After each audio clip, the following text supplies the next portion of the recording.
Pada video kali ini kita akan bahas tentang metode energi untuk menyelesaikan persoalan getaran.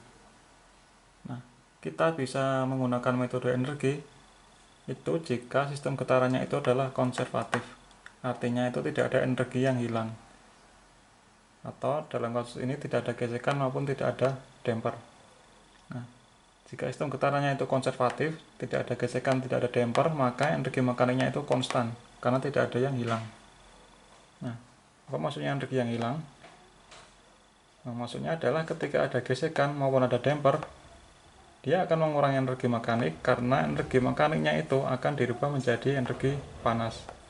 Misalkan kalau di sepeda motor itu ada shock absorber, maka ketika kendaraan itu kita kendarai di jalan yang tidak rata, kemudian kita pegang shock absorbernya, maka itu akan muncul panas. Nah, itu dia fungsinya merubah energi mekanik dari gerakan naik turunnya bodi kendaraan menjadi energi panas. Nah, ketika ada damper dan maupun gesekan, itu kita tidak bisa gunakan metode energi ini karena kita tidak menghitung besarnya energi panas yang hilang.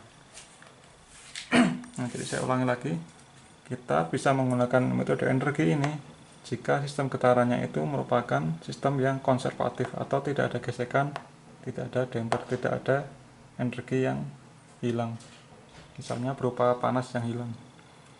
Nah, jika sistem getarannya itu konservatif, maka energi mekaniknya itu konstan. Nah, untuk sistem mekanik itu energi terdiri dari dua jenis, yaitu energi kinetik dan energi potensial. Nah, kita harus menjumlahkan kedua energi ini. Nah, ketika energi mekaniknya ini konstan, penjumlahan dari kinetik maupun potensialnya ini adalah sama, konstan, itu artinya adalah perubahannya 0. Kalau ditulis dalam persamaan matematik, maka turunan terhadap waktu dari energi mekaniknya itu adalah 0. Jadi dEm per dt sama dengan 0. Nah, itu sebagai awalannya. Sekarang kita menginjak ke contohnya. Nah, ini contoh kalau ada sebuah sistem getaran seperti ini, ada massa, ada pegas, ini tidak ada gesekan. Nah, sistem ini terdiri dari massa dan pegas. Nah, ingat kita akan menggunakan metode energi, berarti kita harus menghitung energi baik kinetik maupun potensialnya. Nah, mana yang energi kinetik, mana yang energi potensial? Nah, kita harus runut lagi rumus-rumus dasarnya. Ini ada di pemodelan sistem dinamik, dikenal seperti ini cara untuk menghafalkannya. Jadi ada sebuah tetrahedron seperti ini, kemudian yang atas ini adalah effort. Effort kalau dalam sistem mekanik itu adalah kecepatan, dan flow, yang bawah ini flow. Ada effort, ada flow. Flow dalam sistem mekanik itu adalah gaya atau F. Nah, dalam sistem mekanik itu ada komponen yang berfungsi sebagai penyimpan effort di sini, penyimpan effort, penyimpan kecepatan, dan juga penyimpan flow di sini, penyimpan F. Nah, namanya aja dengan menyimpan kecepatan, berarti dia merupakan penjumlahan dari kecepatan kalikan waktunya, yaitu integral V dt. Nah, integral V dt itu disebut dengan jarak.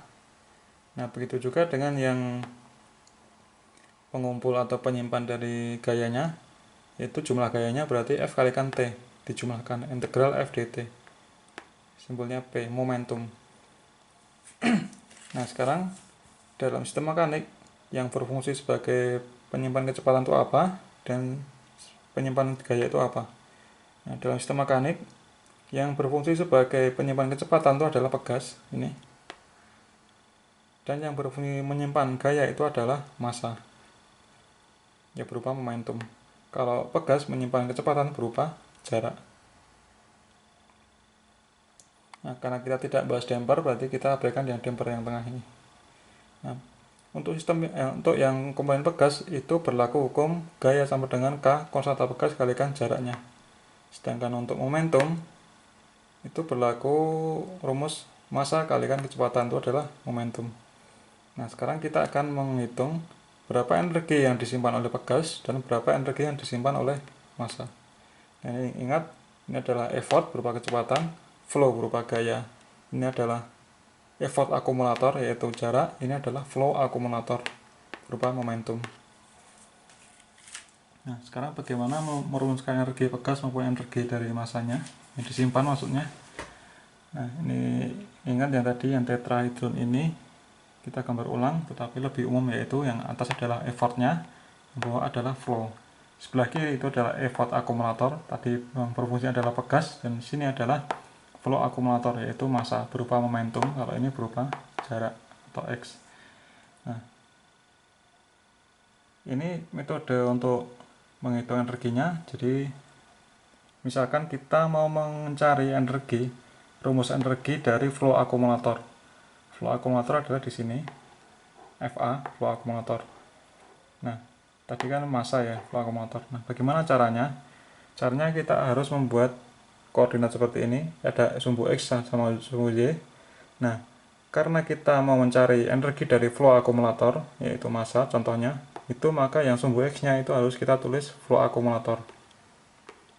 Nah, karena ini ada flow, pasangannya adalah effort, berarti yang sumbu Y-nya, tegaknya itu kita harus menuliskan effortnya.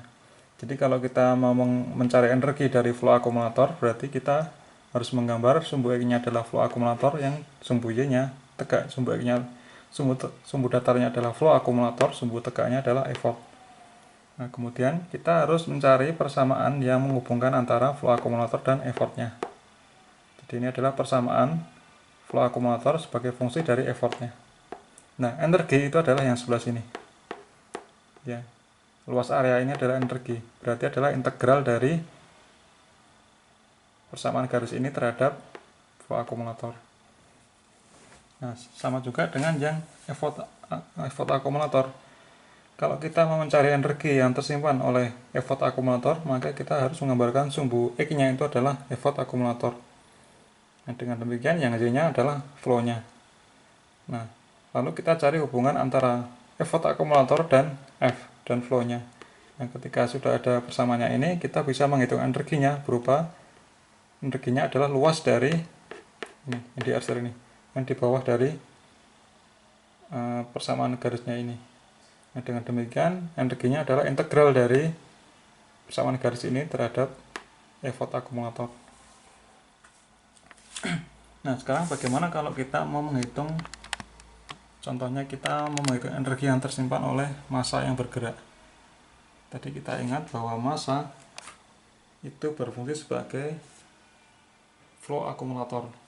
Nah, berarti yang bawah itu kita tulisnya flow akumulator. Nah, flow akumulatornya apa dalam sistem mekanik, yaitu kalau massa dia menyimpan flow akumulator dalam bentuk momentum. Berarti kita harus menggambarkan sumbu X-nya itu adalah momentum atau P.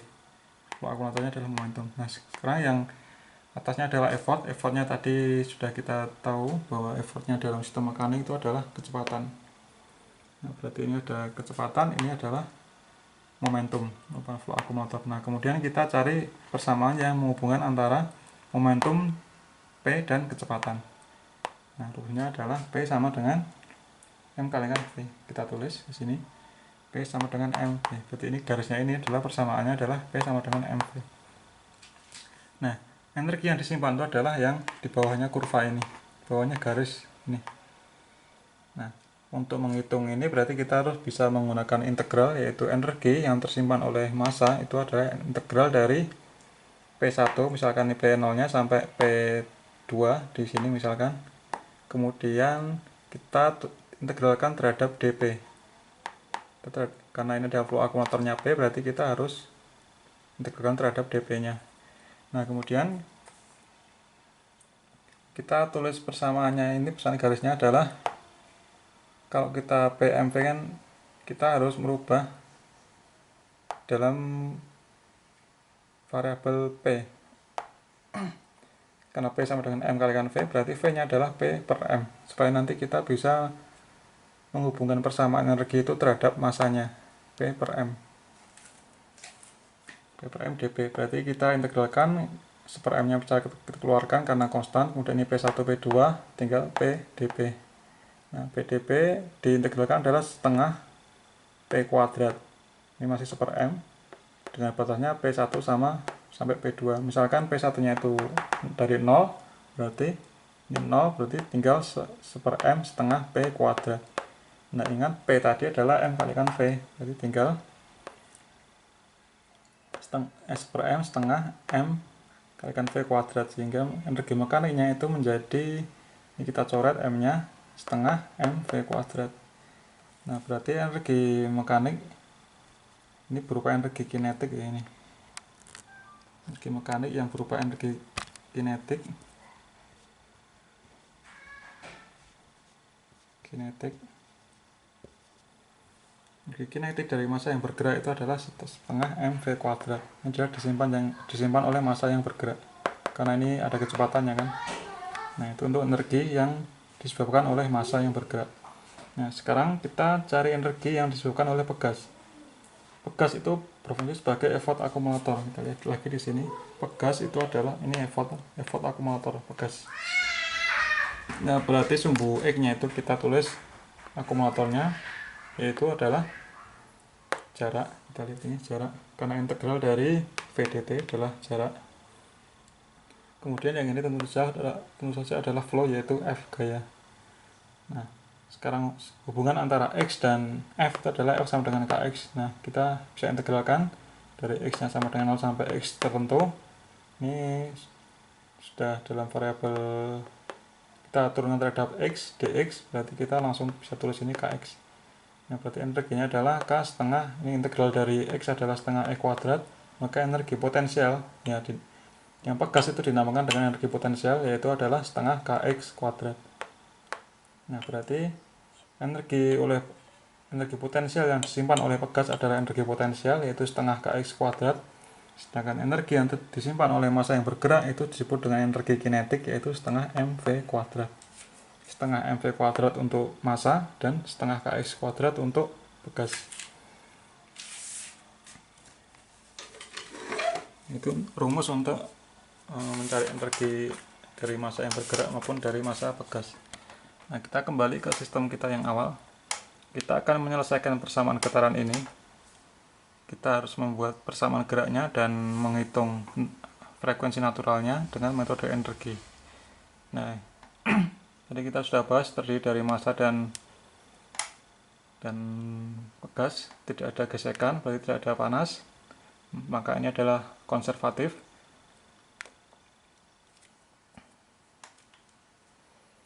Kemudian massa merupakan nanti menghasilkan energi kinetik dan pegas energi potensial. Nah, kita jumlahkan antara energi mekanik, energi kinetik yang disebabkan oleh massa dan energi potensial yang disebabkan oleh pegas. EK plus EB, energi kinetik tambah energi potensial, yaitu setengah mv kuadrat, energi kinetiknya karena massanya, kemudian ditambah potensial karena pegas, yaitu setengah Kx kuadrat. Nah, tadi sudah kita bahas kalau konservatif berarti energi mekaniknya itu konstan, berarti dm per dt itu sama dengan 0. Turunannya terhadap waktu itu 0, artinya konstan. Nah, berarti ini kita turunkan persamaan ini. Kita tulis dulu dalam variabel x, karena kita ini adalah menggunakan koordinat x untuk menggambarkan gerakan bendanya.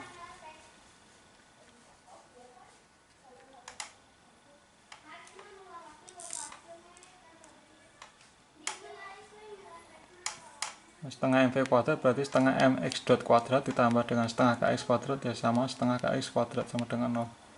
Nah, ingat kita turunkan terhadap t, berarti 2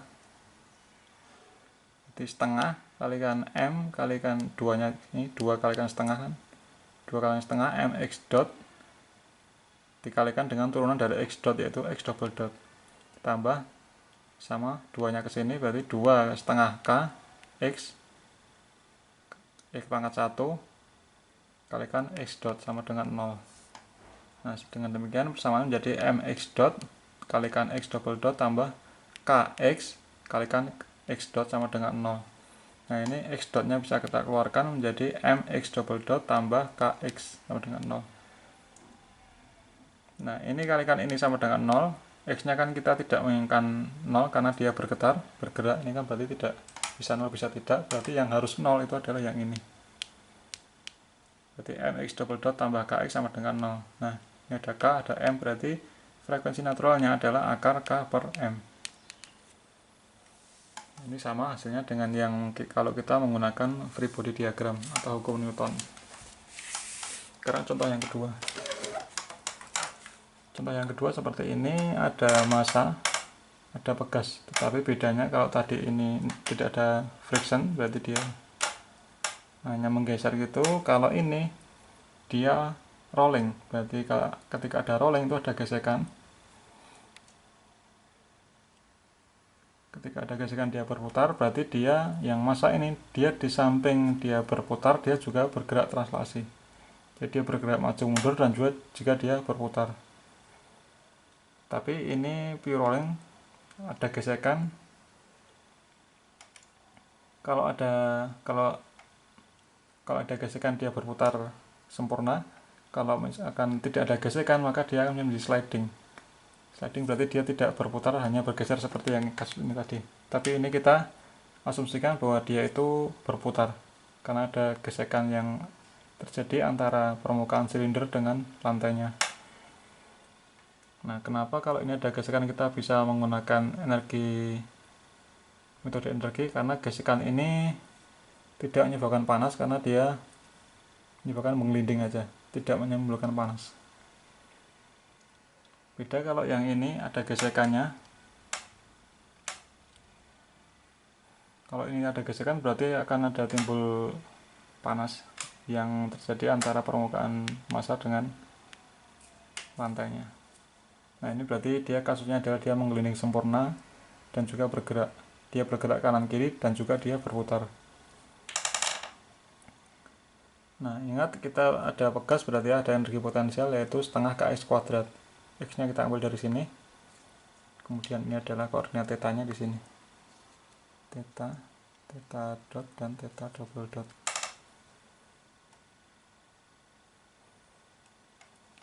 Nah, kemudian apa yang terjadi dengan silinder? Silinder itu merupakan massa, berarti dia menyimpan energi kinetik. Tapi ingat, dia tidak hanya translasi, tapi dia rotasi juga. Translasi ada rotasi. Translasi kita sudah bahas di contoh sebelumnya, yaitu setengah mv kuadrat. Nah, ketika rotasi ya sama aja, cuma m-nya itu diganti dengan inersia rotasi, yaitu c simbolnya. Dan ini kecepatan putar dalam arah translasi, kecepatan translasi. Ini kita ganti dengan kecepatan putar, yaitu omega kuadrat. Nah, berarti energi yang disimpan oleh silinder itu ada dua, yaitu energi dalam arah translasi setengah mv kuadrat dan energi dalam arah rotasi yaitu setengah j omega kuadrat. Nah, kita review sedikit tentang rumus penurunan ya, kayak ini tadi kita ulangi supaya lebih paham. Misalkan ada persamaan y sama dengan 3x kuadrat kemudian dipangkatkan 4. Nah, turunannya dari dy per dx, turunan dari y terhadap x, itu berarti ini 4-nya dipindah ke depan, dikalikan dengan 3x kuadrat, ini dikurangi 1, 4 dikurangi 1, 3. Nah, ingat, tidak hanya sampai berhenti di sini, tetapi kita harus kalikan dengan turunan dari yang ada dalam kurung, yaitu ini 2 kalikan 3, 6, x 2 pangkat 2 dikurangi 1 adalah x1, dikalikan lagi sampai dia menghasilkan 1, dikalikan dengan ini x nya ini kita turunkan, itu dx per dx 1, turun dari x kan 1.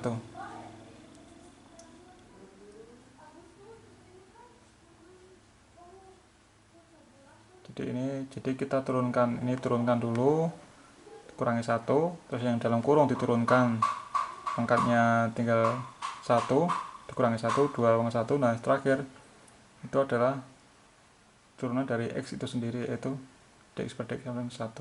Ini juga tidak ditulis, nggak apa-apa. Nah, dari rumus ini kita bisa lakukan penurunan terhadap persoalan ini. Nah, jadi ada berarti ada dua energi, tapi energi kinetiknya ada 2. Kita jumlahkan, berarti ini akibat dari ini energi translasi setengah mv kuadrat ditambah dengan ini energi rotasi setengah j omega kuadrat, omega kan theta dot kuadrat tambah ini adalah energi pegasnya, yaitu setengah kx kuadrat.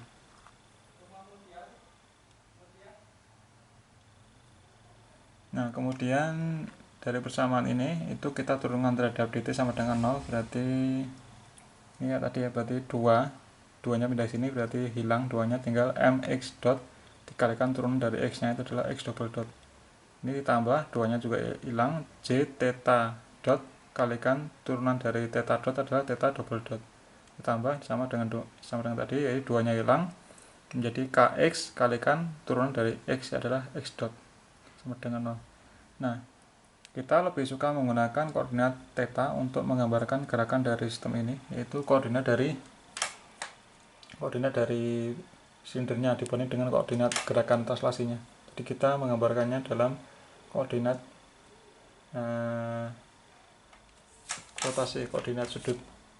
Nah, karena kita menginginkan dengan koordinat sudut, berarti kita harus mengubah variabel x itu menjadi variabel theta. Nah, ini gampang saja.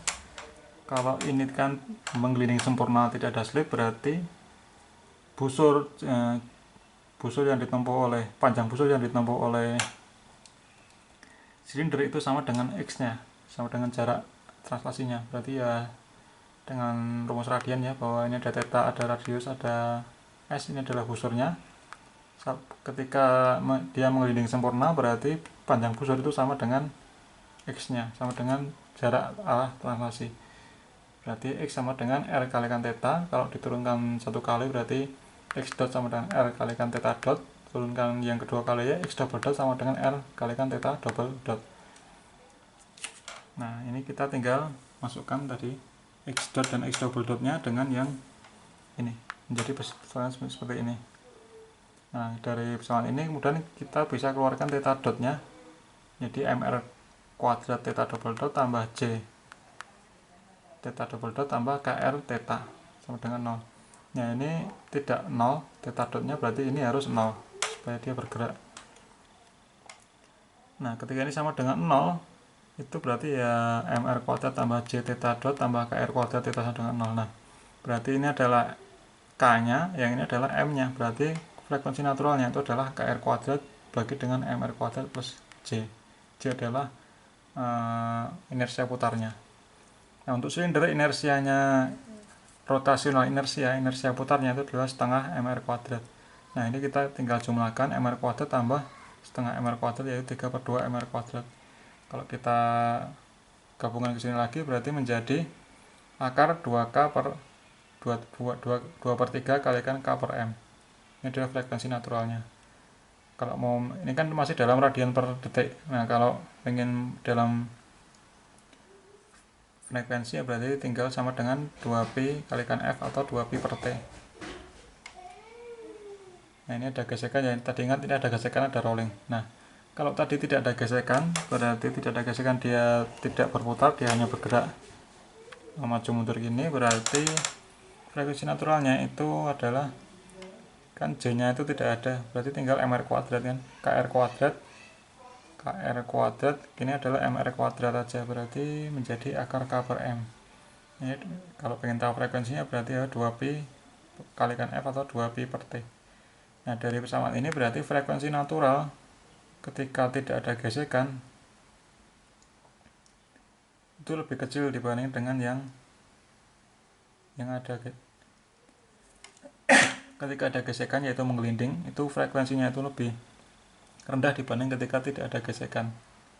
Terbukti bahwa ini 2πf sama dengan akar k per m.